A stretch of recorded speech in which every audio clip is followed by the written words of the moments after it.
Next हमने देखना है कि जो आउटकम मेजर्स हम देख रहे हैं, थेरेपी आउटकम मेजर्स, उसकी इंपॉर्टेंस जो है वो क्या है कि हमें किस तरह से जो है वो हेल्पफुल होती है। तो वो कह रहे हैं कि हमें डॉक्यूमेंटेशन में इसकी हेल्प हो जाती है, ठीक है, कि प्रॉपर डॉक्यूमेंटेशन हमें मिल जाती है।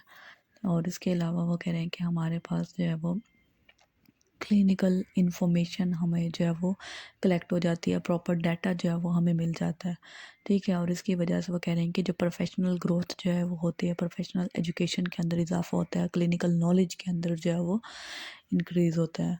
तो ये इसकी इम्पोर्टेंस है। नेक्स्ट फिर वो कह रहे हैं कि हमें जो है वो ऑब्जेक्टिव्स भी जो है वो पता होना चाहिए कि जो ऑब्जेक्ट हम जो यूज़ कर रहे हैं, क्या नाम है, आउटकम मेजर्स, इनके ऑब्जेक्टिव्स जो है वो क्या है। तो हम क्या करते हैं, हम बॉडी फंक्शंस या बॉडी जो स्ट्रक्चर्स हैं, एक्टिविटी है, ठीक है, या हमारे पास जो इन्वायरमेंटल या पर्सनल फैक्टर्स हैं, उन सबको इवेलुएट करना चाह रहे हैं, ठीक है। उनको इवेलुएट करने के लिए भी हमारा जो है वो एम हो सकता है कि हम ये सब इवेलुएट करना चाह रहे हैं, इसलिए हम चाहते हैं कि हम उसकी आउटकम मेजर्स जो हैं वो देखें। नेक्स्ट फिर वो कह रहे हैं कि हमें जो है वो क्या करते हैं, ये क्लाइंट के जो गोल्स होते हैं उनको इंटरप्रेट करने में, उनको डॉक्यूमेंट करने में हेल्पफुल होता है, ठीक है। नेक्स्ट फिर वो कह रहे हैं कि हमारे पास जो है वो हम जो है वो रिसोर्सेज को यूटिलाइज़ करना चाह रहे हैं।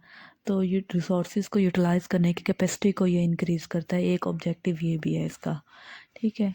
दूसरा फिर वो कह रहे हैं कि हम जो है वो वैलिडिटी, रिलायबिलिटी जो है वो देखना चाह रहे हैं, उस ये इसी वजह से भी हम जो है वो चेक कर रहे हैं। नेक्स्ट फिर वो कह रहे हैं कि ये इस तरह की स्ट्रेटजीज़ जो हैं वो हम आइडेंटिफाई करना चाह रहे हैं, जो कि हमारे पास आउटकम मेजर के अंदर फैसिलिटेट करती है, जो क्लिनिकल प्रैक्टिस के अंदर हमें हेल्पफुल होती है, ठीक है। दूसरा फिर वो हम कह रहे हैं कि जो हमें बैरियर्स मिलते हैं, ऐसी स्ट्रेटजीज़ भी हम जो है वो आइडेंटिफाई करते हैं जो हमें बैरियर्स को ओवरकम करने में, उनको कम करने में हेल्पफुल हो, ठीक है। और इसके बाद हम चाहते हैं कि जो आउटकम मेजर्स हैं वो इफ़ेक्टिवली सस्टेन्ड रहें, ठीक है। तो उसको भी इवैल्यूएट करने के लिए हम जो है वो ये इसका एक ऑब्जेक्टिव है। दूसरा वो कह रहे हैं कि पेशेंट केयर के अंदर आउटकम मेजर्स जो हैं वो किस तरह से हेल्प करते हैं। तो वो कह रहे हैं कि ये हमारे पास क्या करते हैं, जो पेशेंट का हमारे पास बेसलाइन स्टेटस है वो इस्टेब्लिश करते हैं। दूसरा फिर वो कहते हैं कि जो हमारे पास प्लान ऑफ केयर है उसको इफ़ेक्टिवली डिटरमाइन कर रहे होते हैं। दूसरा फिर वो कह रहे हैं कि जो पेशेंट की प्रोग्रेस है वो भी हम क्वान्टिफाइबल मैनर के अंदर जो है वो इवेलुएट कर सकते हैं। दूसरा फिर वो कहते हैं कि आउटकम मेजर से हमें डाटा जो है वो मिल रहा होता है, जिसकी वजह से उस डाटा को देखते हुए हम जो है वो केयर को इम्प्रूव कर सकते हैं और रीइंबर्समेंट को जो है वो इंक्रीज़ करता है। तो ये सारे हमारे पास इसके ऑब्जेक्टिव्स जो हैं वो हमने देखे हैं कि क्या-क्या ऑब्जेक्टिव हो सकते हैं। नेक्स्ट वो कह रहे हैं कि ऑब्जेक्टिव के साथ अब हमें उन्हें इनके बेनिफिट्स भी पता होना चाहिए, उनके बैरियर्स भी पता होना चाहिए, और फैसिलिटेटर्स या आउटकम मेजर्स के वो क्या क्या हो सकते हैं वो भी देखना चाहिए। तो वो कह रहे हैं कि जो आउटकम मेजरमेंट्स हैं उनके बेनिफिट्स हैं वो क्या हो सकते हैं। तो वो कह रहे हैं कि जो आउटकम मेजर्स के बेनिफिट क्या होते हैं कि ये हमारे पास, चाहे वो पेशेंट है, चाहे वो हमारे पास हेल्थ प्रैक्टिशनर है, चाहे वो हमारे पास साइंटिस्ट है, चाहे वो हमारे पास हमारे कलीग्स हैं, तो वो कह रहे हैं ये हमारे पास क्या करते हैं, उन सबको जो है वो डिसीजन मेकिंग में हेल्प करता है, उनके अंदर कॉम्पिटेंस को इंक्रीज़ करता है। आउटकम मेजरमेंट्स हैं, उनके अंदर जो कम्युनिकेशन है इंश्योरर कंपनी के साथ या अदर हेल्थ केयर प्रोवाइडर्स के साथ, उस कम्युनिकेशन को जो है वो इम्प्रूव करते हैं, ठीक है। दूसरा फिर वो कह रहे हैं कि जो पॉजिटिव रिलेशनशिप जो है वो बिल्ड करते हैं आपस में, इसकी वजह से आउटकम मेजर्स के ये बेनिफिट हैं। दूसरा क्वालिटी ऑफ केयर जो है उसको भी इम्प्रूव कर रहे होते हैं, क्लिनिकल ट्रायल के अंदर जो है वो हेल्पफुल होते हैं। तो ये इसके जो है वो हमारे पास बेनिफिट्स थे। नेक्स्ट हमारे पास जो है वो हमने देखना है कि बैरियर्स क्या आ सकते हैं आउटकम मेजर्स के अंदर। तो बैरियर्स हमारे पेशेंट के लेवल पे भी आ सकते हैं, मींस के इंडिविजुअल के लेवल पे भी आ सकते हैं, फिजियोथेरेपिस्ट जो है उसके उस पे भी हमारे बैरियर्स हो सकते हैं। दूसरा जो आउटकम मेजर्स हैं, जो टूल्स हैं, वहाँ पे भी हमें बैरियर जो है वो मिल सकता है। पेशेंट के लेवल पे, इंडिविजुअल के लेवल पे हमें क्या बैरियर या हिंड्रेंस जो है वो मिल सकती है। हो सकता है कि लैंग्वेज का इशू है, ठीक है, जो हमने आउटकम मेजर्स के अंदर जो लैंग्वेज यूज़ की है वही पेशेंट के लिए अंडरस्टैंडेबल जो है वो नहीं है, या पेशेंट का इंटरेस्ट ही कम है, ठीक है, प्रॉपर इंटरेस्ट ही नहीं है, या पेशेंट के अंदर एबिलिटी नहीं है, या उसका जो होम इन्वायरमेंट है वो उसके लिए सपोर्टिव नहीं है, ठीक है। दूसरा वो कह रहे हैं कि ऑर्गेनाइजेशनल बैरियर या फिजियोथेरेपिस्ट जो है वहाँ पे क्या हिंड्रेंस हमें जो है वो मिल सकती है। वो कह रहे हैं कि हो सकता है कि प्रॉपर जो आउटकम मेजर्स के बारे में फिजियोथेरेपिस्ट है उसके पास प्रॉपर नॉलेज ही नहीं है, उसके लिए उसका इंटरेस्ट ही नहीं है, ठीक है, क्योंकि कुछ लोग जो है वो आउटकम मेजर्स को जो है वो यूज़ ही नहीं करते इवैल्यूएशन के लिए। वो जनरल जो रूटीन प्रैक्टिस है उसी को जो है वो यूज़ करते हैं। हो सकता है वो कह रहे हैं कि टाइम जो है वो बहुत ज़्यादा जो आउटकम ये यूज़ कर रहे हैं तो टाइम टेकिंग हो, ठीक है, ये भी हमें हिंड्रेंस मिल सकती है। दूसरा वो कह रहे हैं कि कॉस्ट इफ़ेक्टिव ना हो, तो ये भी हो सकता है कि फिजियोथेरेपिस्ट जो है वो देख रहे हैं कि अब अगर हम ये आउटकम ये टूल जो है वो यूज़ करेंगे ये बहुत ज़्यादा कॉस्टली है, तो इसलिए वो यूज़ ही नहीं करते, ठीक है। हो सकता है उनके प्रॉपर जो है वो ट्रेनिंग ही नहीं है जो कि आउटकम ये टूल को जो है वो यूज़ कैसे करना है। तो हमें फिजियोथेरेपिस्ट के लेवल पे भी हमें जो है वो बैरियर्स मिल सकते हैं। नेक्स्ट हमारे पास क्या है कि आउटकम मेजर रिलेटेड हमें जो है वो क्या बैरियर्स जो है वो मिल सकते हैं। तो वो आउटकम रिलेटेड जो हमारे पास मेजरमेंट टूल है हो सकता है उसकी कॉस्ट बहुत ज़्यादा है, ठीक है। हो सकता है उसके जो है वो ड्यूरेशन जो उसका टाइम जो है वो बहुत ज़्यादा है, उसको हम जब करते हैं उसमें टाइम टेकिंग जो है वो बहुत ज़्यादा है। नेक्स्ट जो है वो हो सकता है कि हमारे पास जो है वो रेलिवेंट जो आउटकम मेजर है वो रेलिवेंट ही नहीं है, जो हम मेजर करना चाह रहे हैं, ठीक है, उससे रेलिवेंट हमारे पास कोई टूल अवेलेबल ही नहीं है, ठीक है। नेक्स्ट फिर वो कह रहे हैं कि हमें जो है वो पता होना चाहिए कि फैसिलिटेटर्स जो हैं वो आउटकम मेजर के जो हैं वो कौन हो सकते हैं। फैसिलिटेटर हमारे पास जो है वो भी हमारे पास 3 उस पे ही हो सकते हैं कि पेशेंट या इंडिविजुअल जो है वो भी फैसिलिटेटर हो सकते हैं, फिजियोथेरेपिस्ट जो है वो भी फैसिलिटेटर या आउटकम मेजर जो हमारे पास हैं उससे रिलेटेड फैसिलिटेटर भी हो सकते हैं। इंडिविजुअल के लेवल पे या पेशेंट के लेवल पे यही हो सकता है कि उनका एटीट्यूड जो है वो पॉजिटिव एटीट्यूड होना चाहिए, ताकि उसकी वजह से जो है वो बेनिफिट्स हों। उनके अंदर फ्लेक्सिबिलिटी होनी चाहिए कि जो चेंज है उसको कैसे उन्होंने जो है वो उसके अकॉर्डिंग उसको एडजस्ट करना है, ठीक है। कंसिस्टेंसी जो है वो उनके अंदर होनी चाहिए। फिजियोथेरेपी का एलिमेंट क्या है कि वही उनके अंदर एक्सपीरियंस होना चाहिए, नॉलेज होना चाहिए, इंटरेस्ट होना चाहिए प्रॉपर, ठीक है।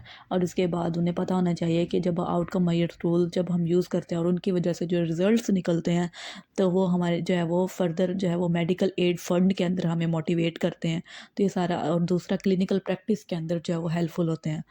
दूसरा फिर वो कह रहे हैं कि जो आउटकम मेजर रिलेटेड फैसिलिटेटर क्या है कि जो आउटकम मेजर टूल्स हैं जो वो जितनी उनकी कीमत जो है वो कम होगी, जितने वो कॉस्ट इफ़ेक्टिव होंगे, ज़्यादा जो है वो आउटकम मेजर टूल्स लोग जो है वो ज़्यादा जो है वो यूज़ करेंगे।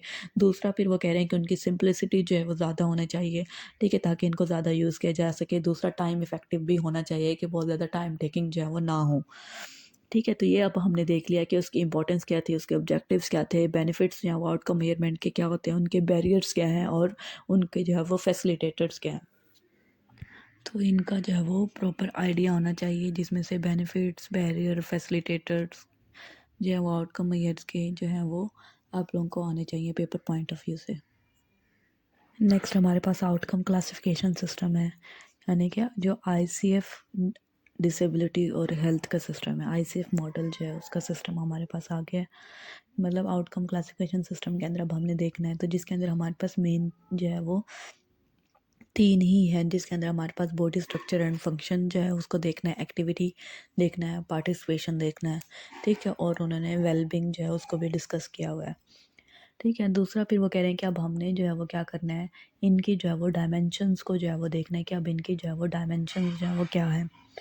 तो वो कह रहे हैं कि जब भी वो कह रहे हैं कि जो एक पॉपुलेशन जो स्टैंडर्ड्स हैं, जो एक्सेप्टेड पॉपुलेशन स्टैंडर्ड्स हैं उनके अंदर जब भी डेविएशंस आती हैं, ठीक है, उन डेविएशंस की वजह से हम बॉडी स्ट्रक्चर फंक्शन फिर इनको हम इम्पेयरमेंट्स या वो कहना शुरू हो जाते हैं। तो हमारे पास जो है वो ज़रूरी नहीं है इम्पेयरमेंट्स किसी डिजीज़ या डिसऑर्डर की वजह से हो। वो कह रहे हैं कि हमारे पास कोई और इम्पेयरमेंट्स हैं उसकी वजह से भी आ सकती हैं। फिजिकल इम्पेयरमेंट भी हो सकता है, मेंटल इम्पेयरमेंट जो है वो भी हो सकता है।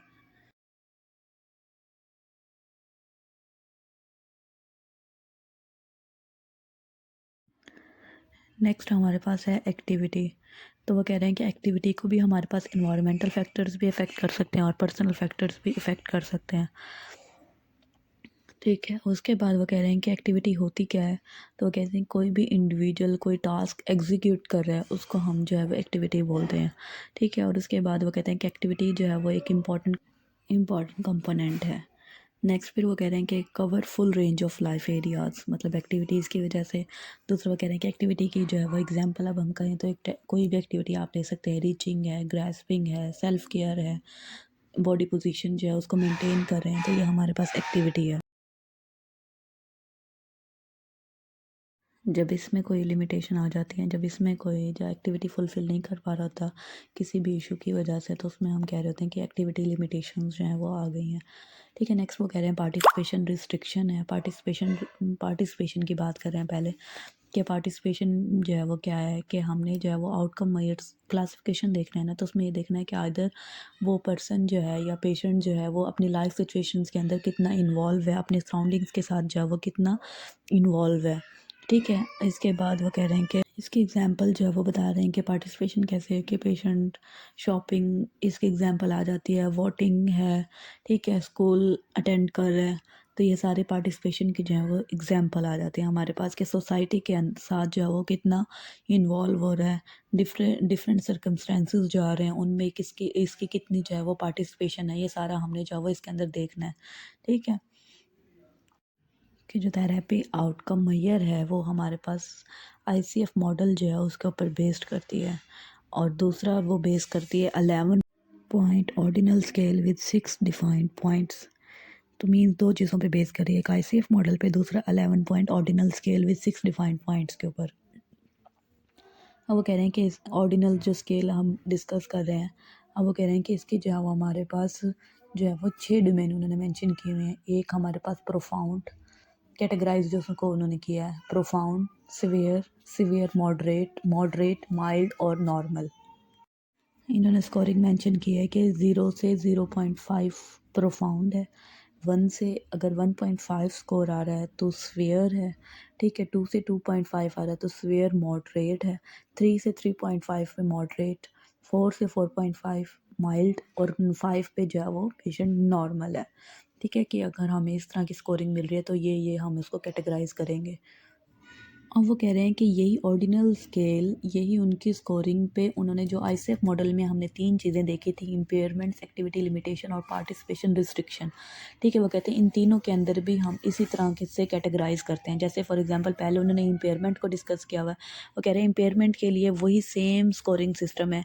जैसे फॉर एग्जांपल वो कह रहे हैं कि इम्पेयरमेंट हमें जो है वो पेशेंट का 0 से 0.5 स्कोर मिल रहा है तो हम कहेंगे प्रोफाउंड है, हम कहेंगे उसको 1 से 1.5 उसका स्कोर आ रहा है तो हम कहेंगे इम्पेयरमेंट्स जो है वो स्वेयर हैं, 2 से 2.5 पे हम कहेंगे उसको सिवियर टू मॉडरेट इम्पेयरमेंट्स हैं, अगर उसकी स्कोरिंग 3 से 3.5 हमें मिल रही है तो हम कहेंगे मॉडरेट इम्पेयरमेंट्स हैं, 4 से 4.5 पे हम कहेंगे माइल्ड है, और 5 पे। नेक्स्ट वो कह रहे हैं कि एक्टिविटी लिमिटेशन के अंदर भी अगर हम स्कोरिंग चेक करें, अगर हम कह रहे हैं कि पर्सन जो है वो टोटली डिपेंडेंट है तो मतलब उसका स्कोर हमारे पास 0 से 0.5 है, अगर उसका 1 से 1.5 स्कोर है मींस के पर्सन जो है अभी भी असिस्टेंस उसे चाहिए, उसे सपोर्ट चाहिए बहुत ज़्यादा। ठीक है, प्रोफेशनल जो केयर है उसे वो चाहिए, टोटली वो पर डिपेंड कर रहा है। ठीक है, ठीक मतलब जो टोटली डिपेंडेंट से उससे मिनिमल थोड़ा सा डिपेंड कर रहा है लेकिन स्टिल अभी उसे असिस्टेंस जो है वो चाहिए। ठीक है, नेक्स्ट फिर वो कह रहे हैं कि अगर 2 से 2.5 स्कोर पे हम कह देते हैं कि कुछ पार्ट ऑफ टास्क जो है वो कर सकता है, टास्क के कुछ पार्ट्स कर सकता है लेकिन स्टिल उसे सपोर्ट चाहिए। ठीक है, अब हम कह रहे हैं कि अब पर्सन को जो है वो वर्बल और फिजिकल असिस्टेंस जो है वो चाहिए, तो हम कहते हैं कि मॉडरेट जो है वो एक्टिविटी लिमिटेशन है, उसका स्कोर 3 से 3.5 है। नेक्स्ट फिर वो कह रहे हैं माइनर सपोर्ट चाहिए। ठीक है, लेकिन उसको जो है वो एक्टिविटी करने में टाइम बहुत ज़्यादा लग रहा है तो मींस के माइल्ड एक्टिविटी लिमिटेशन है, स्कोर उसका 4 से 4.5 होगा। ठीक है, नेक्स्ट फिर वो कह रहे हैं कि हम पर्सन जो है उसे कोई भी एक्टिविटी लिमिटेशन नहीं है, वो टोटली इंडिपेंडेंट है, किसी पे डिपेंड नहीं कर रहा, हम कहते हैं पर्सन नॉर्मल है, स्कोरिंग हम कह देते हैं ऑर्डिनल स्केल पे 5 स्कोर है। इसी तरह पार्टिसिपेशन रिस्ट्रिक्शन जो है उसकी स्कोरिंग भी होती है कि पेशेंट जो है उसको कोई ऑटोनॉमी नहीं है।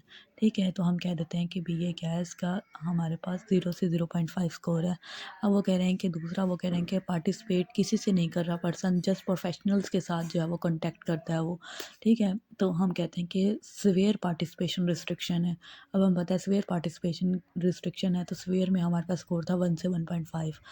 ठीक है, दूसरा फिर वो कह रहे हैं कि वो हमारे पास इंटीग्रेट कर रहा है, वैल्यूड भी है, ऑटोनमस भी है, लेकिन सिर्फ एक सेटिंग के अंदर, तो हम कहते हैं कि सिवियर टू मॉडरेट उसकी जो है वो पार्टिसिपेशन रिस्ट्रिक्शन है। ठीक है, अगर वो डिफरेंट सेटिंग्स के अंदर जो है वो ऑटोनमस है तो फिर हम कह देते हैं कि वो मॉडरेट, हमारे पास पार्टिसिपेशन रिस्ट्रिक्शन है जिसकी स्कोरिंग 3 से 3.5 है। ठीक है, अब वो कह रहे हैं कि बहुत ज़्यादा रिस्ट्रिक्शन नहीं है, कुछ रिस्ट्रिक्शंस हैं, तो हम कह देते हैं कि पर्सन के अंदर जो है वो माइल्ड पार्टिसिपेशन रिस्ट्रिक्शन है। नेक्स्ट फिर वो कह रहे हैं कि पर्सन जो है वो इंटीग्रेटेड है, वैल्यूड है, ऑटोनमस है और अप्रोप्रिएट रोल जो है वो परफॉर्म कर रहा है, ठीक है, पार्टिसिपेट कर रहा है, तो हम कहते हैं पर्सन नॉर्मल है, उसकी स्कोरिंग जो है वो 5 होगी। तो इसलिए वो कह रहे हैं कि आपको जो है वो पहले मेन ऑर्डिनल स्केल जो है वो उसकी कैटेगरीज़ के हैं और उनकी किस बेस पे हम स्कोरिंग करते हैं आपको वो पता होना चाहिए।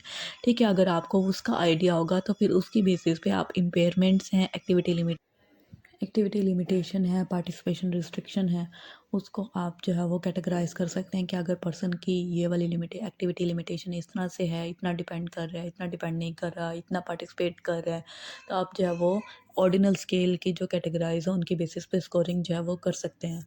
तो अब हमने जो है वो क्या क्या पढ़ा है, हमने देखा है कि जो हमारे पास आउटकम मेजर्स हैं, थेरेपी आउटकम मेजर्स, उसकी इंपॉर्टेंस क्या है, उसके ऑब्जेक्टिव्स क्या हैं, उसके बेनिफिट्स हमने डिस्कस किए हैं। ठीक है, उसके बाद हमने देखा है कि उसके अंदर हमें बैरियर्स कौन कौन से मिलते हैं, फैसिलिटेटर क्या हैं आउटकम मेजर्स के। फिर इसके बाद हमने जो है वो आउटकम क्लासिफिकेशन सिस्टम पढ़ा है जिसके अंदर हमने आईसीएफ मॉडल जो है वो पढ़ा है, जिसके अंदर हमने 3 कैटेगराइज को डिस्कस किया है, body structure, function, activity, participation. ठीक है, फिर फर्दर हमने उनके अंदर जो है वो देखा है कि हमने क्या क्या डिस्कस किया। फिर हमने जो है वो थेरेपी आउटकम मेजर जो है वो किसके ऊपर बेस करता है, आईसीएफ के ऊपर, और दूसरा 11 point ordinal scale with 6 defined points, वो हमने डिस्कस किया है। फिर इसके बाद हमने इसकी नॉर्मल स्कोरिंग देखने के बाद जो इसकी स्कोरिंग थी, फिर हमने इम्पेयरमेंट्स, एक्टिविटी लिमिटेशन और पार्टिसिपेशन रिस्ट्रिक्शन को उसी की कैटेगरी के अकॉर्डिंग स्कोर की दिया है।